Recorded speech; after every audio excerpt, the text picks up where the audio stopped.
half of all the women listening today, half of all the women that you know have been a victim of sexual abuse at some time in their life. Half of those ones, so 1/4 of all women, it happened as they were children. He believes he could make tens of millions of dollars a year selling children to wealthy Americans, this Jeffrey Epstein Island type of a thing. The whole thing made me sick. Commit today that it's going to be 10%, 15, even 20% of your money donated to making the world a better place. If you want to become a billionaire, create $1 billion worth of value in the lives of other people. But our primary focus is on the healing side, because hurt people hurt other people, and healed people heal other people.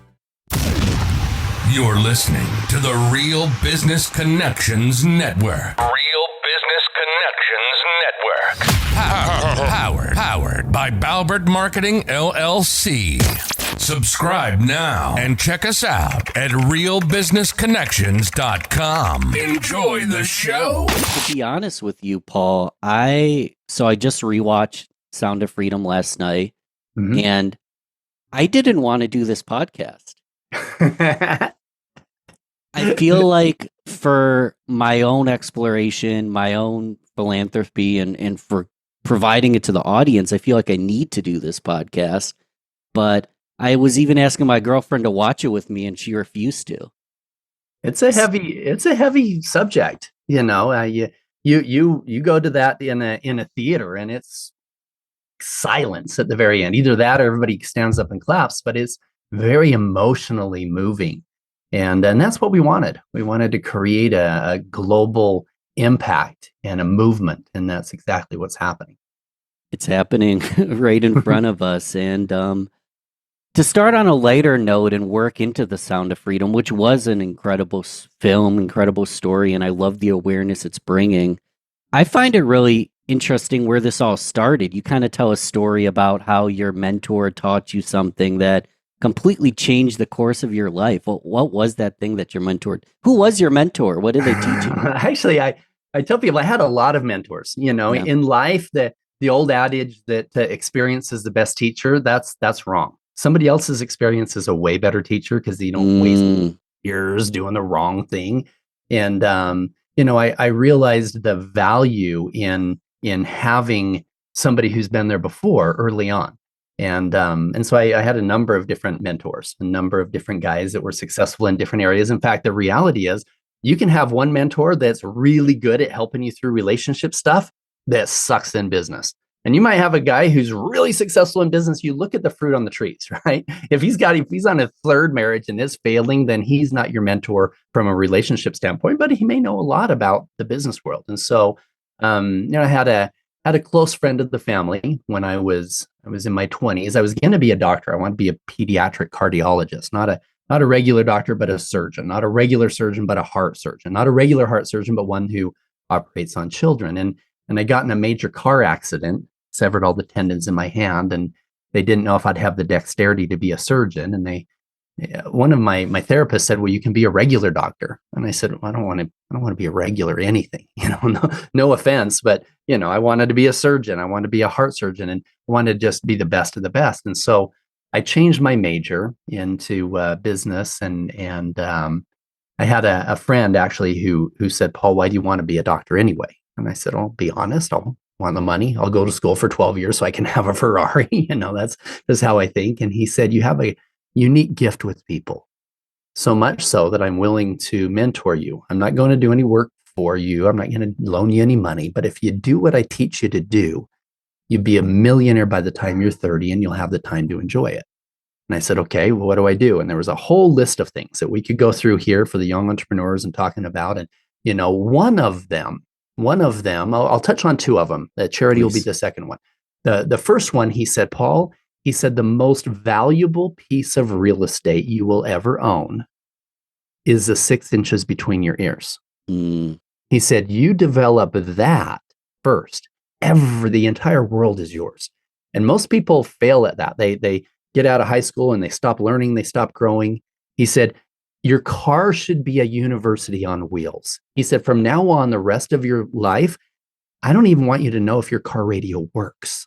He said, you should be listening to audio programs on business and finance and leadership and all of the things that are important to you. Just be feeding your mind all the time. In fact, it was funny. Years ago, I bought LeBron James's Range Rover, right? He had $5,000 rims. He had put $60,000 worth of subwoofers in this thing. I mean, it was decked out. And my kids were joking. They said, Dad, what are you going to do? Listen to all of your personal development stuff on these $60,000 subwoofers? And I'm like, listen, the reason I bought LeBron's car is because I listened to that stuff, and that's really what it's about is just having that life of learning. Well, the other thing that my mentor said that changed everything for me, he said, Paul, he said, the average person donates about 2% of their annual income to charity. So if they're earning $100,000 a year, the average person donates about 2,000 of that 100,000. If they're earning $1 million a year, the average person donates 20,000 of that million, right? He said, don't be one of those guys. Commit today that it's going to be 10%, 15, even 20% of your money donated to making the world a better place, finding philanthropy things that you're interested in. And I'm like, I'm earning $2,000 a month at the time, right? After taxes. Yeah, exactly. Yeah, so I'm like, crap, I'm giving away 20% of that. I have to live on 1,600. I'm going to be working more hours just to be able to make it through all of this. And he said, in addition to the money, he said, commit to donate 20% of your time as well. And that hurt even worse than the money, right? That's a big chunk to be donating time every week, every month to charity. And so I started doing so. And fast forward, how does somebody become a partner, let alone a founder of a multi-billion-dollar investment fund? Well, you're not a University of Utah dropout, right? That's what I am. The only way that I can understand it is that I made that decision early on to give until it hurts. You can call it karma. You can call it the universe. You can call it gifts from God. You can call it whatever you want to. There's a higher power very interested in us doing good. And the ability to transform your business will be directly tied to that universal law of exchange. And it happened. It happened every single time.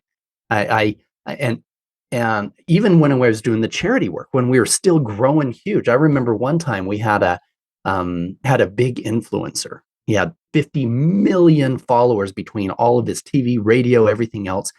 He wanted to launch his anti-child trafficking campaign from Bangkok, Thailand.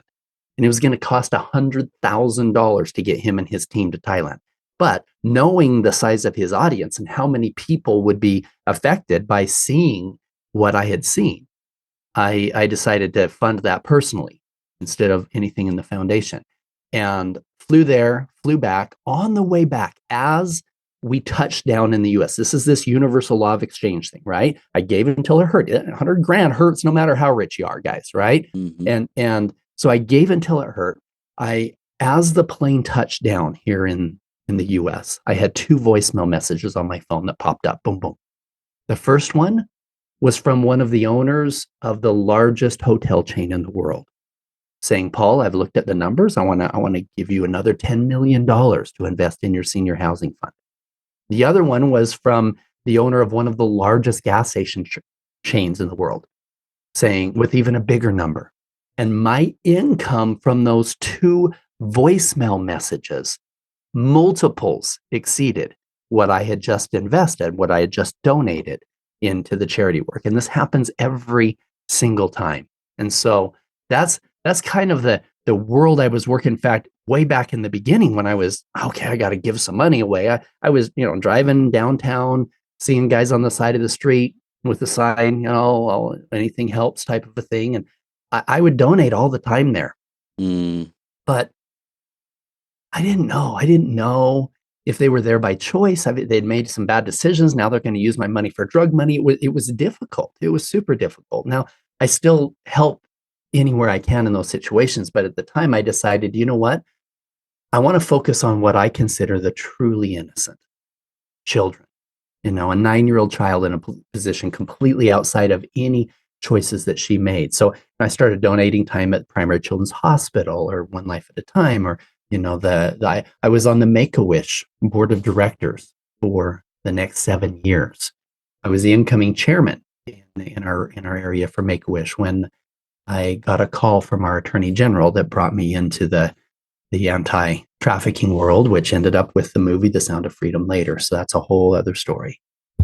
And we'll get into that. I mean, you started from really nothing, like donating more it hurt to building your company to a 40 billion valuation, and still walking away from the business world to basically dedicate your life to charity.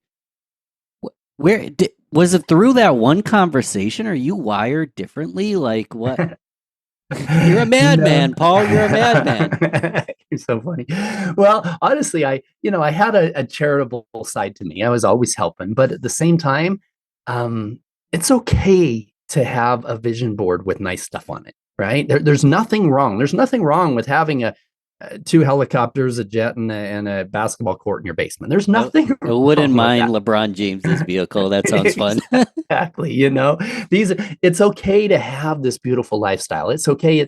I tell people I used things, pictures of nice cars and travel and everything. I used things to motivate myself to do the right thing long enough for me to realize the right reason to be doing it. And the right reason wasn't things; it was making a difference. But you don't put a picture of Mother Teresa on your vision board and have it motivate you to get out of bed in the morning. You don't. I tell guys if you have to wake up to an alarm clock, you don't have a big enough dream, right? You got to find something that just freaking motivates you, whatever it is. I don't care what it is, whether it's a nice car, whether it's a jet, or it's a travel, whether it's whatever it is. Find something that really motivates you to be productive with your life, to create value in the lives of other people. You want to become a millionaire? Create $1 million worth of value in the lives of other people. You want to become a billionaire? Create $1 billion worth of value in the lives of other people. It's super easy. This is how money works. Money's not good. Money's not evil. Money is a tool of exchange. And as a tool of exchange, if you choose to exchange something of value to other people, then you deserve to have that value coming back. And so that's the mindset that I had as I was building companies and creating value. And I was living high on the hog. 10 years ago, I wasn't Paul Hutchinson. I was Paul effing Hutchinson, right? I had the biggest, coolest parties at my house. I had all of the NBA players over my parties. I had if a senator or somebody that was in our region didn't get invited to one of my events, I would get a phone call wondering what they did to piss me off. I mean, I was there. I was this, living large, but I had no idea the darkness that was in the world. I had created a bubble and I traveled the world in this bubble. I had seen a lot. I had donated a lot, but let me pause you for a second. So, and you were donating and doing charity, but still in your bubble simultaneously? Oh yeah. It's writing some checks. I was the Make-A-Wish thing really touched my heart, helping these kids have life. They've got life-threatening illnesses, and then we help them have life-changing wishes. And it was super beautiful, and being involved in that. And I wasn't a bad guy, but I definitely didn't understand the depths of sorrow that can happen in the world. I had seen kids with flies on their faces in Africa as we were doing charity missions there and helping, and I was helping with the kids who were at the hospitals and whatnot. That was beautiful. At the same time, I had reached a level, a pinnacle of success financially that was showing up in toxic relationships and things that were the real important things in my life. I was losing a grip on because I was focused on just the money and the things and the popularity and making myself feel better by doing some charity work. But really, it's a matter of having a healthy balance in all of those things. And that's where the transition happened about 10 years ago. Oh, so you're building a company to a 40 billion valuation, but inside you don't feel that 40 billion. Like it's well, and to correct you, at the time we were only 10 billion. You know? Only 10. I have to ask one important question before we go into truly like the sound of freedom and what you're doing today, because everyone's curious. How the heck did you build a company so darn big? I'll tell you, because that's really, we could talk for the whole time just on that, because I think it's important. It's important for the guys and gals who are listening to us today. It's important to know that you can use your talents to create massive good in the world. And the Good Samaritan wasn't broke, right? If you got a guy dying on the side of the street and you decide to put him up in the hospital for a couple of weeks and everything else, that's going to cost some money, right? And so it's okay. It's okay to pursue a life of riches with the goal to have a great lifestyle and to give back and do good. So, people ask my co-founder, John Pennington, and just, John and I both retired when we were 10 to 15 to 20 billion under management. The company is now much, much bigger. They went public way after us and whatever else. We're still the founders, we're still partners, but we got way smarter people than us that are running it. But Which is a smart move. Exactly. So you ask John, you say, did you see it? Did you see it from the beginning, how big it could be? Yeah. And John answers this way. He said, no, he said, but Paul did. He said, we were in a little office. It was so small that we would bump elbows as we turned around, or our seats would bump if we got up at the same time. We're paying $300 a month for this office. And that came with free internet and a printer, right? It was just nothing. You're describing me right now, Paul. Exactly. We're just smiling and dialing, smiling. We were just, and I remember we had a deal. We needed $25,000 by Friday, right? And so I was calling, trying to get an extra $25,000 to make this deal happen. And John said, Paul would turn around after a phone call. He would put his pinky by the side of his mouth and he would say, John, we're going to be $1 billion fund someday, and he said, Paul, we need $25,000 by Friday. Right? We're going to lose everything. It's not going to work, And so it was that visualization of what we could achieve. In fact, it's important for everything, guys.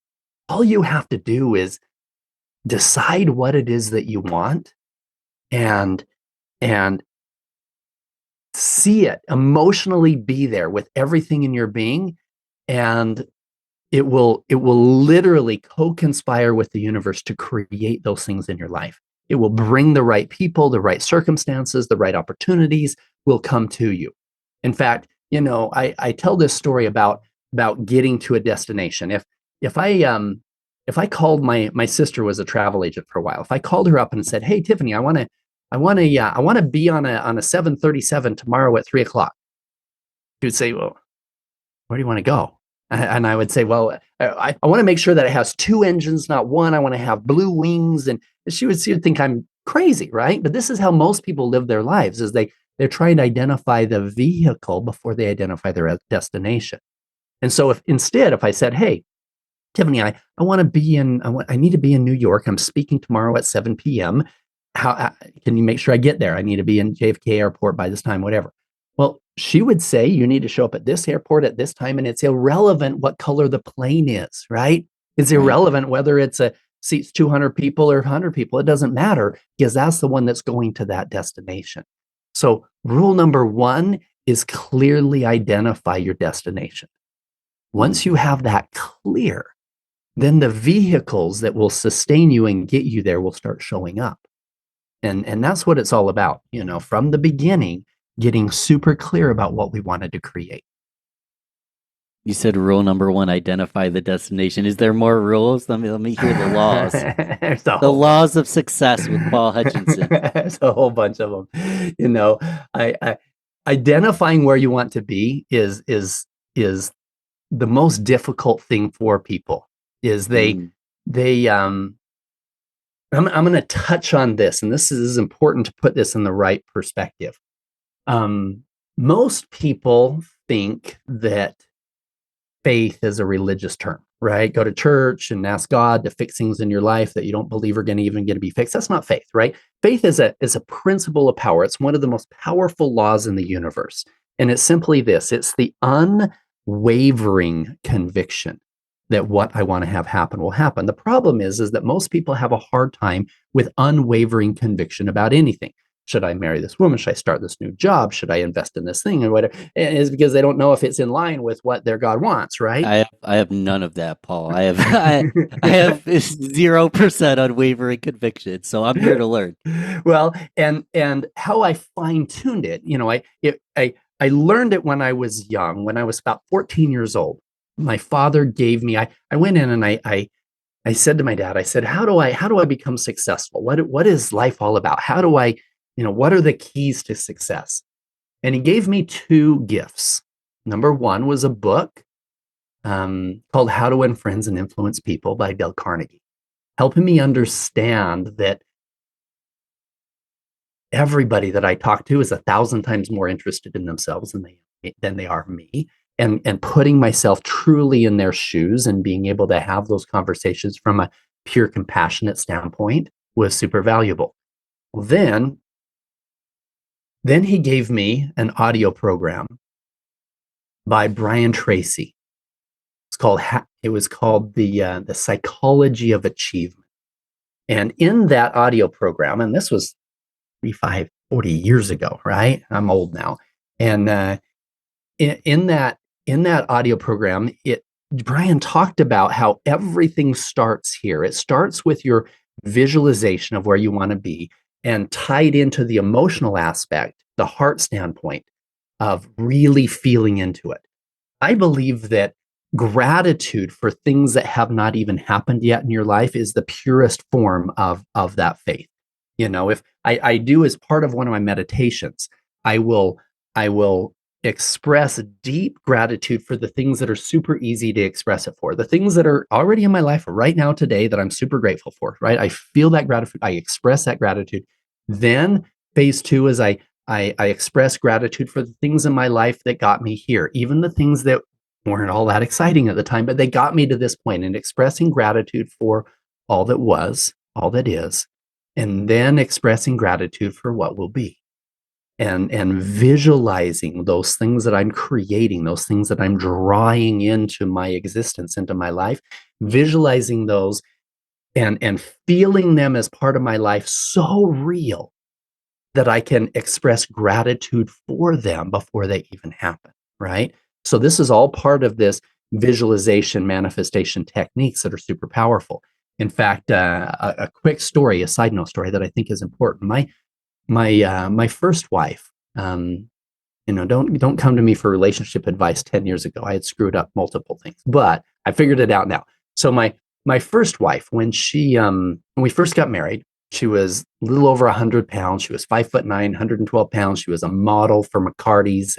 She was on the Crimson Line at the University of Utah. I mean, beautiful, tight, just amazing dancer, etc. Well, we got in a car accident that severed the tendons in my hand, and it broke her pelvic bone. Yikes. She wasn't able to dance. She couldn't exercise. She started putting on weight. We got pregnant with twins. We got pregnant again with our third little boy. Fast forward 29 years old. She's now 230 pounds from 112 when we got married. And I had just sold one of my companies, and I was speaking as a mentor with young entrepreneurs. And I told them, all you have to do is decide exactly what you want. Ask yourself the question, if time and money were no issue and you knew you couldn't fail, what would you dream? And so she left that, and we were right in the car, and she said, I was listening to you talk to those young entrepreneurs, and I want to do something great with my life. Mm. And I said, what do you want to do? And I asked her the same question. If time and money were no issue, if you knew you couldn't fail, 100% chance you would succeed, what would you dream? And Tiffany said, well, you're going to laugh at me. I said, I will not. She said, since I was a little girl, I wanted to be an NFL cheerleader. I'm looking at my 230-pound, 29-year-old wife going, you go, girl, right? And after talking, I realized she was serious. She said, I was halftime at a 49ers game when I was 14 years old. I danced at the halftime thing, and I looked around at those girls, and I thought, wow, that would be so amazing to be a 49ers cheerleader. Now, I don't know of anybody in the NFL as cheerleaders who's over 25 years old, who has kids. We didn't even have an NFL team. We lived in Utah, right? And so this was December, and for Christmas that year, one of the things I gave her was a picture I went online and I found a photo of a 49ers cheerleader in the outfit, with the pom-poms and everything else, with hair similar to Tiffany, but of course the face different and the body very different. And I did a Adobe Photoshop and I put her face there so it looked like it was her. And I put at the bottom of it, Tiffany Hutchinson, San Francisco 49ers Gold Rush cheerleader. And I framed it and I gave it to her for Christmas. She started crying when she opened it. And at this present, she set it on her bedstand. And before she went to bed every single night, she would take that picture and just visualize, see herself being that person, right? Every morning before she got out of bed, she would hold that in her hands and just visualize it. It motivated her to start exercising 4+ hours a day. She started exercising, dancing, exercising, went from 230 pounds. A year later, less than a year later, she was back down to her pre-wedding weight of 112 pounds. There was 500 girls trying out for the 49ers that year. There was 3 spots available. She was the first pick. Out of 500 girls. She was the only girl that was married, the only girl that didn't live in California, the only girl who had kids. But it was that visualization. What I tell young entrepreneurs is you can be, do, and have anything that you want, anything. You just have to decide what it is, believe it, visualize it, hold it, and be willing to do the work. And the world is yours. Anything you can imagine is yours. Wow. First off, amazing story. Second off, I want to highlight something nuanced because I think it's important. I can have big dreams, but it also requires big action as well, I can imagine, right? For sure. For sure. She wouldn't have got there just looking at the picture. Yeah. She had to be working, 4+ hours a day working out. John and I would have never built a multi-billion-dollar company by just me saying, we're going to be a $1 billion company. It wasn't going to happen. We had to be making the calls, but it's part of the formula. Yeah. Hard work by itself doesn't get there. It doesn't. You have to be super clear about where you're going. Otherwise, it's like flying your airplane aimlessly. Hey, I'm flying an airplane. You have no idea where you're going. No, identify exactly where you want to go and then be willing to do the work, and you can literally accomplish anything you can imagine. And you've done it. I've definitely done it. I've been a feather in the wind, just going one hedonistic pleasure to the next, flying all over the place. But it doesn't build the legacy that I think that we all deserve to build for ourselves and our family. It's fun, but it doesn't build the legacy. So we need to understand where our North Star is to actually move in that direction and create a legacy that the world deserves us to create. Exactly. I the way I see it, this is I don't know how many lifetimes I have, but to my absolute knowledge, I've got this one, right? And I'm gonna be the best that I can be. I'm gonna contribute value to the world and live in a way where I can truly be happy every day. So many times if we don't get the balance right, then all the money in the world is not going to make you happy, guys. It's not. But you get the balance right and you have a combination of resources and the right relationships and the heart and everything else. It is fulfilling in every way imaginable. So we've touched on this briefly. Like, you helped build this huge company. You have all the money in the world that you can choose how you're going to spend the rest of your life. And you chose something that was basically a big part of your life was in Sound of Freedom. You're the executive producer. You've chosen to spend your time, again, you could be out on a yacht just drinking a martini, hanging out. You're trying to end child trafficking. Why is that your decision? It's such a silly question to ask why, because who in the world doesn't want to put, literally having this conversation, literally thinking about some of the things you've went through makes me nauseous. Yeah, you were I'll be there. careful so I don't make your whole audience nauseous, but I'll talk about the highlights that I think are important. Yeah. I was in Atlanta, Georgia, almost 11 years ago. I was at a 3rd-generation multi-billionaire family office conference. I was there pitching our fund as a investment opportunity for them when I got a phone call I had already been introduced to this Homeland Security agent by our Attorney General, and I had helped to fund some of the rescue missions that they had done.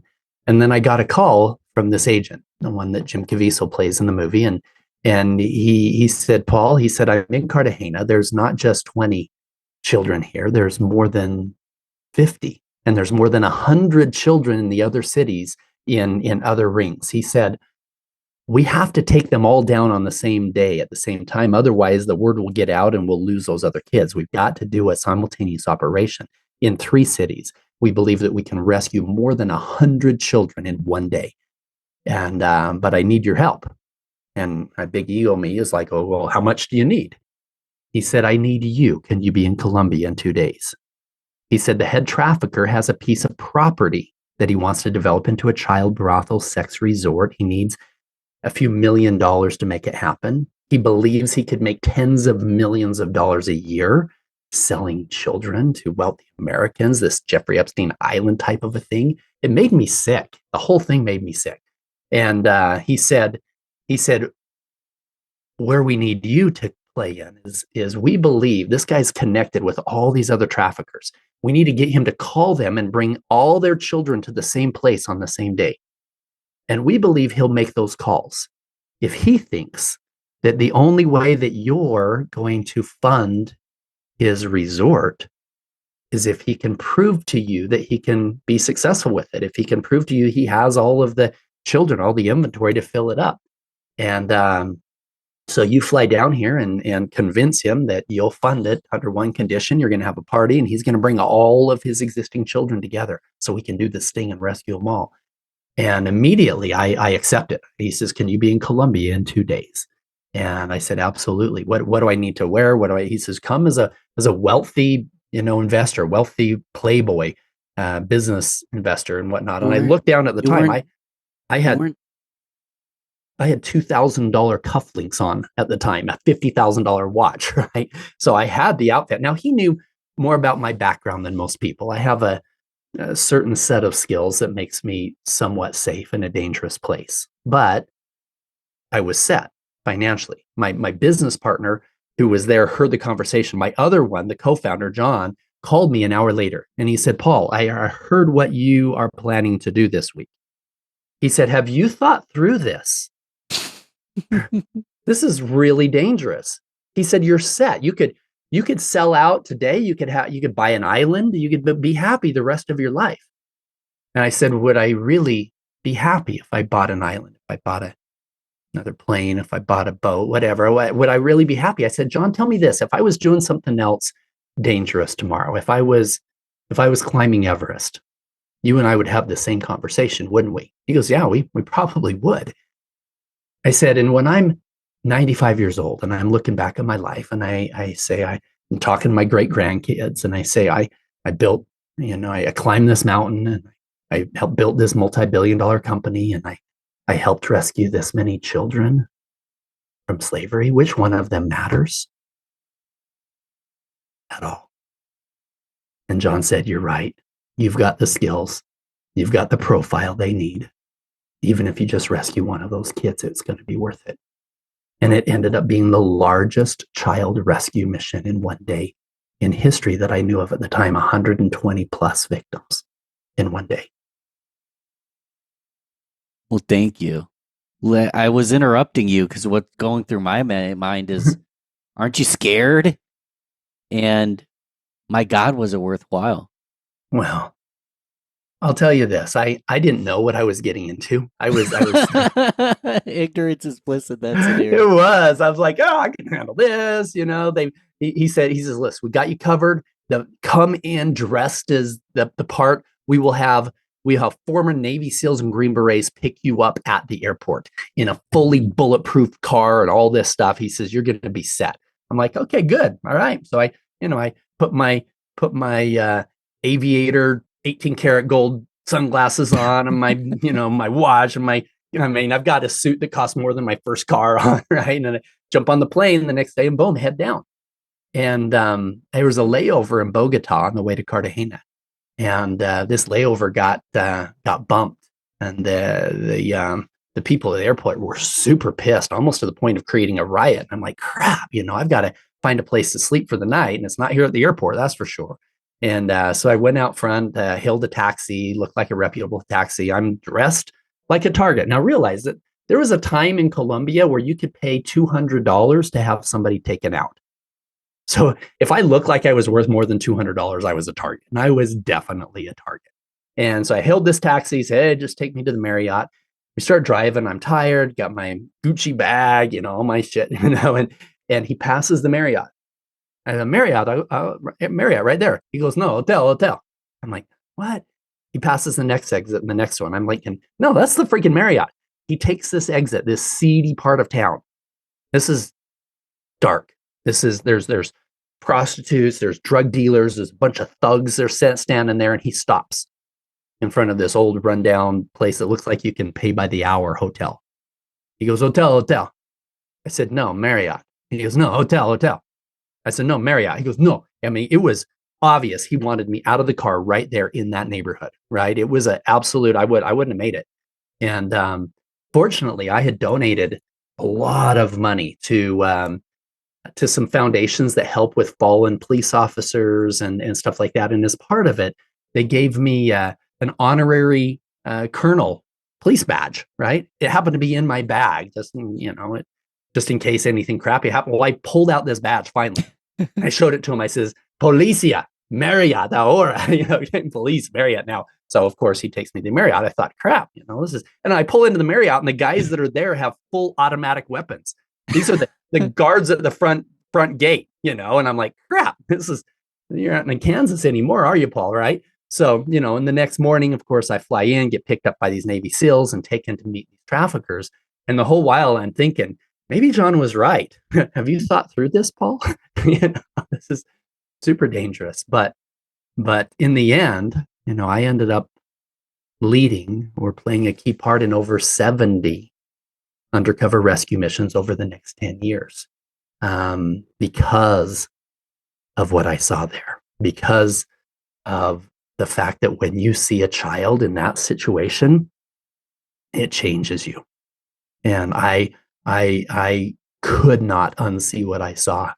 And in fact, I was sitting there this very first day, I'm sitting there with the traffickers, and one of them leans forward. He was so excited I was willing to fund his project. He goes, Pablo, I have a gift for you. I said, really, what's your gift? He leans forward and he hands me his phone, and his picture, there's a picture of an 11-year-old girl on his phone. He said, this is Princess. She's still a virgin. We just took delivery of some. She's my gift for you for this party. He started talking about these horrible things I do to this little girl. And now in the movie, I turned down Jim Caviezel and told him, no, I don't want to go. And my character in the movie says, I don't want to go. It's too dangerous. And it wasn't until he gave a picture to my driver of this little girl, and looking at that picture changed me. I'm Pablo in the movie. I'm that wealthy, Hispanic guy who funds the mission and goes down undercover as part of it. So in the movie, that showing me that picture with my driver convinced me to go. In real life, I was already there. I was face to face with the most evil people on the planet, and showing me that picture, the first time I saw what I knew as a trafficked child being offered to me by the trafficker himself, it galvanized my commitment to do whatever I needed to do to ensure the safety of that child and anybody else that he was controlling at the time. You're executive producer. Did you cast Pablo? What was it? You picked the most handsome man possible to play you. That's what my personal assistant, she's like, you got Eduardo to play. I said, well, Eduardo was kind of the linchpin that put it all together with me in the first place. We were out, we had done that rescue and some others. There was a whole bunch of them that were all brought together into that same storyline. For example, the little girl was actually there at the island. We rescued her there. The jungle scene was not the Homeland Security agent. There was some other operators. It was an entirely different country. It was in Haiti. It was in the jungle there, that the doctors, et cetera, in the jungle. But we brought a whole bunch of things together. Well, I was at a Grammys after party. It was a thing called Rock Against Child Trafficking. It had a bunch of rock bands, and it had had Pierce Brosnan there and the former president of Mexico and a bunch of who's who, and so the organizer was he was so excited about, what I was doing, and he was introduced me to all these people, and one of them was Eduardo Verástegui, who at one point was one of the more famous actors in Mexico, and he had just finished a film called Little Boy, which is a beautiful. If you guys haven't seen Little Boy, it's a beautiful, beautiful film. In fact, I was so impressed with it. That's the reason why we decided to have them create The Sound of Freedom. And so I told Eduardo this whole story about the Colombia rescue and the jungle and some other things that we had done. And he said, "Hermano, we need to make a movie." And I said, "I know. We've been talking to Sony and Lionsgate and Paramount, but they wanted full control over it. And I just don't trust Hollywood and a lot of the crap they're putting out. And we didn't trust their ability to really convey the message like we wanted to." And so Eduardo became the producer of the film. He's the one that plays me in the movie. Introduced me to Alejandro Monteverde, who is the director, etc. And so I was the primary investor. I was the first money into. We did all of the script and everything else. And at the time, I had decided to not have any public presence. I had taken down my Facebook and Instagram and everything 100%. And I was leading the undercover stuff. The Homeland Security agent that Jim plays in the movie, he wanted to be the face. He wanted to be on CNN, ABC, and everything else. And so the operations after that Colombia one, most of them were led by myself and other Navy SEALs and Green Berets that would go undercover and find the kids, and then he would come and tell the story about it. But the real on-the-ground operations were some of these other hidden heroes. And so, but we took all of their stories and meshed them all together into one storyline, 20 plus operators into just 4 or 5 actors, and 8 different operations into one operation that was there. And but the purpose of it was to make sure that the audience could feel what we felt. We couldn't take millions of people to see what we have seen. That would be super dangerous. But we could help millions of people feel what we had felt and create a movement. See, understand this, Ben. Back at the time of Abraham Lincoln, it wasn't guys like me. It wasn't the guys rescuing the slaves that created the biggest difference. It was people like you. It was the influencers. It was people like Harriet Beecher Stowe. She wrote a book called Uncle Tom's Cabin, which was the media. It was the podcasts of the age, right? It was the media of the age, and it created an awareness with good people of what was going on in the South. In fact, years later, when Abraham Lincoln met Harriet, he shook her hand. He said, "So you're the lady that wrote the book that started the Civil War." And that's why people like you and your voice and your audience are so important in creating this global movement in helping to protect the children. Well, because unfortunately, my neighbor or the listener today, their neighbor, this could be happening right in our neighborhood, in our households. This isn't because the film's incredible, but that was one criticism, which isn't a big criticism, that it's dramatized. It's because it's a film. It's a box office hit, but this is happening every day in just ordinary neighborhoods. And that's the most sickening part to me, that this kind of terrorism could be happening next door to me. Exactly. You walk out in front of even a healthy neighborhood. You've got an affluent neighborhood. You walk out on your front porch. You look left and you look right. There's a very high chance that one of those houses is a dangerous place for children. Let me give you some statistics, okay? So yes, things happen like what you saw in the movie. Yes, there are situations where a healthy family has a child that is taken, that is put in a place where they're taken to another country and sold. That does happen. But the majority of trafficking doesn't happen that way. In fact, people will leave the Sound of Freedom. They'll say, "What can I do? I want to make a difference. I want to help. What can I do?" Well, the worst thing you can do is go to Colombia and try to rescue children, right? You're going to get arrested and you're probably going to get shot. The best thing that you can do is go home and hug your children. People say, "Well, how is that going to make a difference?" Well, the majority of children that are being moved around in trafficking come from broken homes, broken families, runaways, a broken foster care program. Those are the ones who are taken and moved around. However, the thing that we as parents need to be ultra aware of is the fact that 92% of children who are sexually abused happens from a familial a family member or a neighbor, right? In fact, the numbers are scary. Half of all the women listening today, half of all the women that you know have been a victim of sexual abuse at some time in their life. Half of those ones, so 1/4 of all women, it happened as they were children. Now, for men, it's a little bit less. It's 1 in every 5 at some time in our life. But even them, most of them, it happened as kids. And 1/4 of them, it was under the age of 10 years old in their own homes. Parents, you need to have a relationship with your children where they can very comfortably come to you and say, "Hey, mom, hey, dad, I don't like it when you tell me to hug Uncle Harry because he touches me weird and he tells me that we should have secrets that we shouldn't tell you about. Or I don't like going to this friend's house because her brother he slaps me on my bum and he takes pictures of us when we're changing. Or I don't like this babysitter because she's showing us pornography and tells us that we should trust her more than you." These are all grooming behaviors.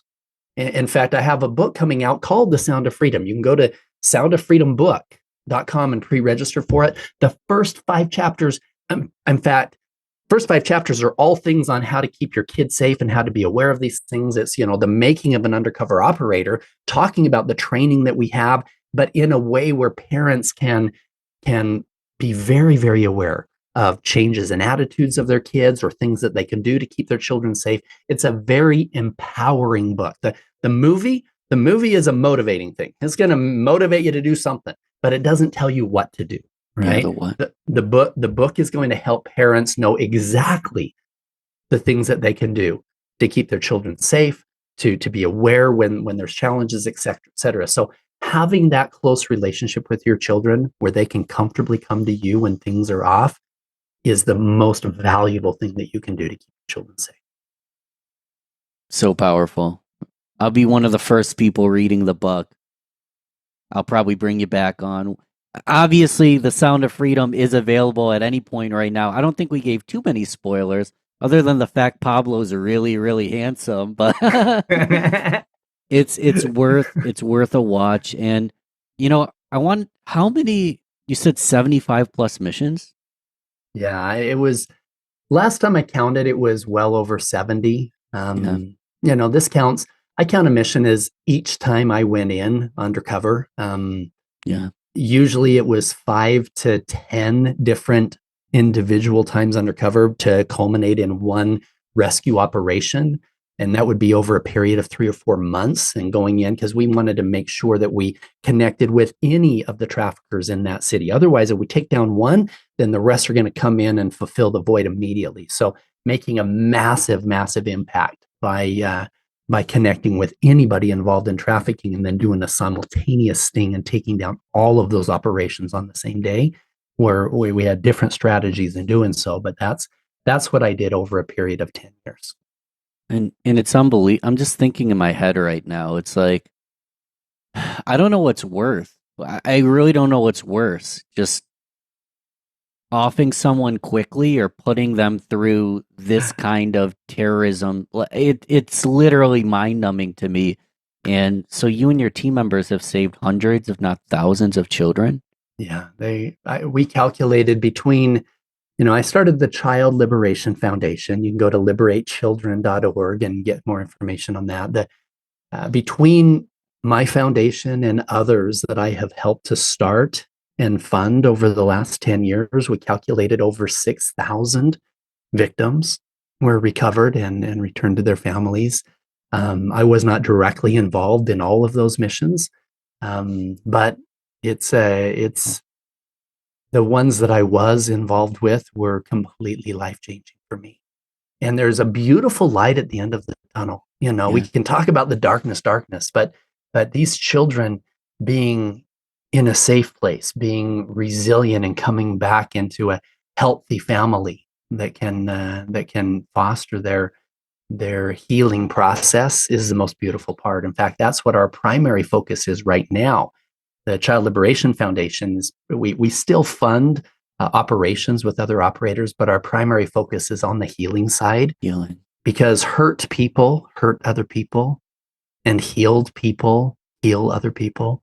I recognized, Ben, that on every single mission, the thing that I found most difficult is the wish that I could have gotten to those children before they were ever traumatized in the first place, right? I wish that I could go back in time and save them. Even go back in time and talk to the trafficker, the perpetrator, 5 or 10 years back before they ever took that road. And say, what is going on in your life that makes you think in any way, shape, or form that that road is okay, right? And now what we don't have a time machine. But what we do have are hundreds of millions of people who are carrying pain that is going to surface in some way. Now, here's some scary numbers for you guys. God bless them. The majority of people who were abused as children, God bless them, we grow up to be protectors. We're going to make sure that that never, ever happens to a child in our world.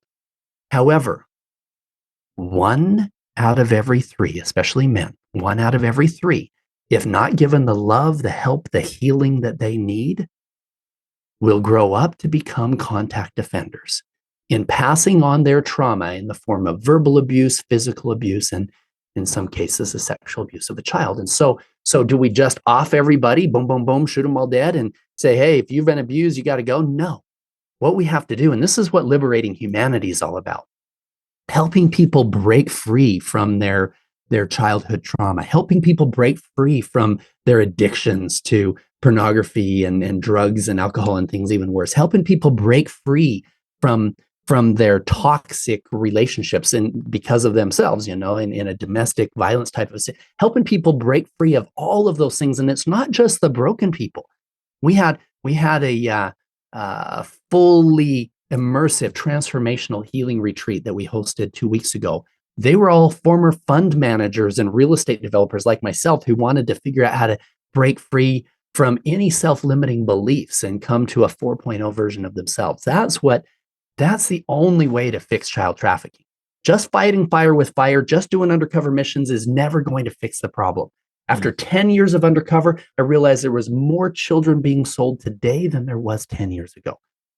And so we have to do something to elevate global consciousness. We have to do something to remove the demand side. And that's what the focus of Liberating Humanity is, together with the Child Liberation Foundation. Well, thank you for coming on to kind of bring it all full circle. You mentioned we don't have a time machine, but we do have faith. We do have faith.